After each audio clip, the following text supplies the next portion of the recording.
Good evening, everyone. The virus known as COVID-19, or the coronavirus, is having a tremendous impact on our society and the world, our economy, and the way in which we interact with each other.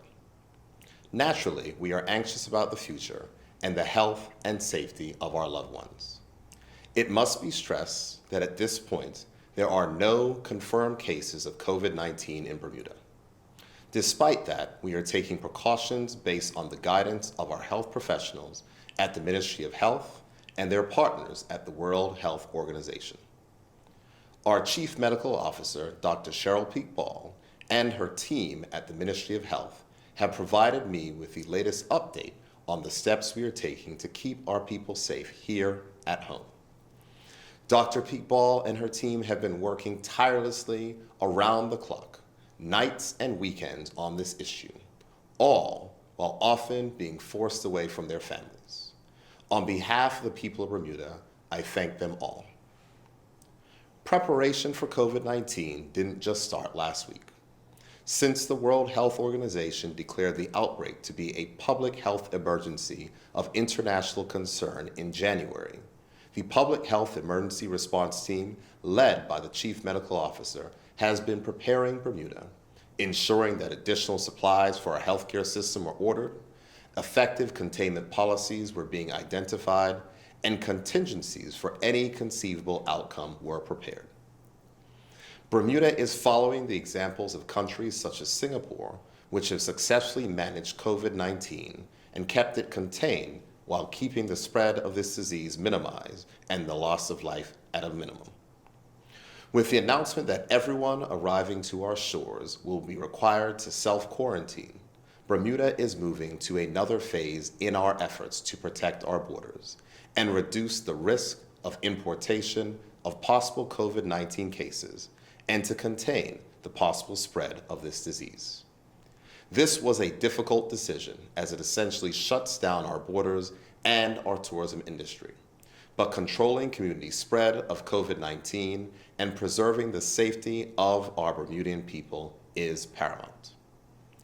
Starting today, the Emergency Measures Organization COVID-19 team, chaired by the Minister of National Security and supported by a well-qualified and experienced team of public officers and security service chiefs, will be coordinating the government's response to COVID-19, managing the developments as they occur, and going forward, they'll be providing regular updates to the public to keep Bermudians informed.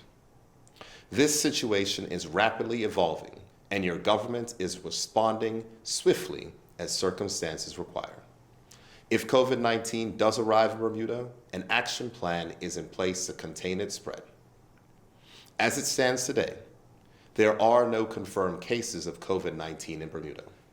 All suspected cases to date, which we have received results for, are negative, with many persons testing positive for the flu. International shipping lines remain open, with regular shipments of food and supplies continuing throughout the situation. I can also confirm that we have contingencies in place in the unlikely event that this is disrupted. COVID-19 testing continues to be performed at the Caribbean Public Health Agency facility in Trinidad, and the government is investigating all options to increase the speed by which we can test and receive accurate results. COVID-19 testing kits have been ordered, and a private jet is on standby to bring them to Bermuda as soon as they are ready to ship, and we expect that we will have on-island testing capability later this week. We have called for every Bermudian to strictly practice social distancing, wash your hands frequently, and avoid touching your face. We have postponed all government events, and we have called on the public to suspend public gatherings of 50 people or more. We are restricting access to hospital patients and our vulnerable Bermudians, such as the seniors, at our rest homes. And we have introduced emergency legislation to assist in the containment of COVID-19. Now, I would like to speak to our parents with children in the public school system and to our teachers. Our public schools are remaining open for now. The Centers for Disease Control and Prevention has published recommendations on school closure based on available science, reports from other countries, as well as in consultation with school health experts. Those guidelines have proven successful in other jurisdictions that have managed containment well, and as such, we are following them. The Center for Disease Control and Prevention indicates that early, short to medium-term closures of schools does not impact the spread of COVID-19 the way that proper hand washing or home quarantine has in countries that have successfully managed this disease. If we decide to close a school, it will happen when specific conditions are identified by health professionals and when it is in the best interest of Bermuda. Our schools are being prepared if COVID-19 arrives, with the disinfection and cleaning of schools having been increased, social distancing measures being put in place, and proper hand washing being enforced. Like many Bermudian parents, my daughter is a student at one of our public schools. Our Minister of Education, Diala Rabain's daughter, is also a student in our public school system. Her safety and the safety of her classmates is at the forefront of our minds, and we are monitoring this situation as closely as possible with every resource at our disposal. Again, I must repeat that there are no confirmed cases of COVID-19 in Bermuda.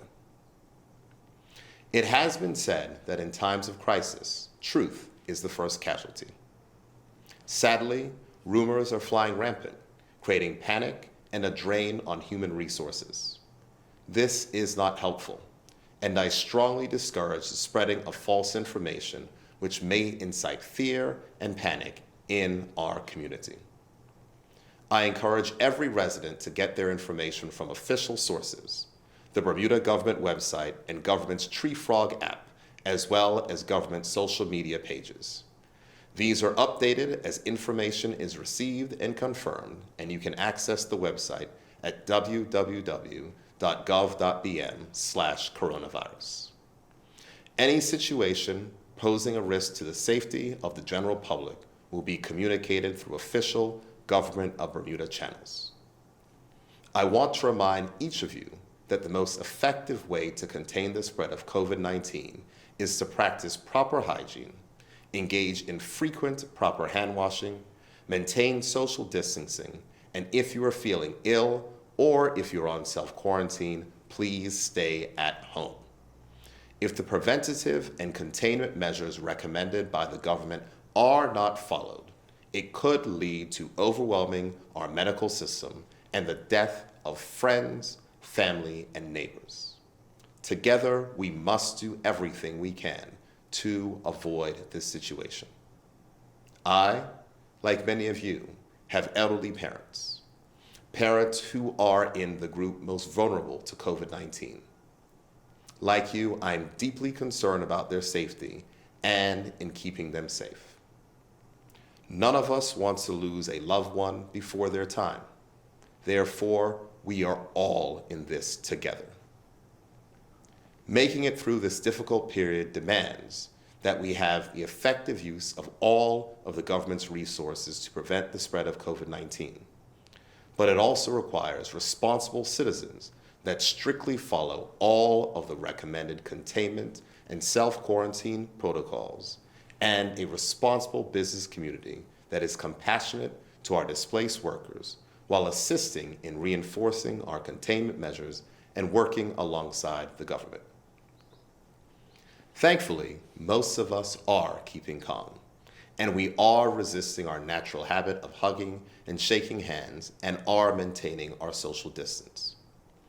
We are following self-quarantine guidelines and washing our hands. We are supporting our healthcare workers as they lead the fight on the front lines. Our business and union partners are doing their part to keep Bermuda up and running, coming together and working together during times of needs. That's who we are. That's what being Bermudian is all about. Now, to give comfort to our workers, many of whom, particularly in the tourism industry, will be impacted by us effectively closing our borders, tonight I am telling you that you are not alone and you have not been forgotten. The Minister of Finance today announced a raft of measures to not only protect our economy, but to provide for assistance to those who have been laid off due to COVID-19. Bermudians in the hospitality industry who have been impacted will receiving information from the government tomorrow on temporary assistance that will be provided to them. We are working with our utility providers to ensure that these services are maintained during this situation and that those economically impacted will not be cut off. Similarly, our local banks will need to do more to assist. And if they do not take sufficient steps voluntarily, the government will not hesitate to make provisions in law to ensure that Bermudians are not negatively impacted. In closing, I must repeat that we are all in this together. We must not succumb to fear, anxiety, or panic, and we must maintain our social cohesion. We are all concerned about our families, and we all want to ensure that everything is being done to protect them. We must remain calm, we must remain strong, and we must remain united in our stand against this threat. I am confident that Bermuda will stay united, that we will stay calm, that we will take all sensible precautions, and that we will continue to help each other, and together we will overcome this threat. Thank you, and may God continue to bless the people of Bermuda.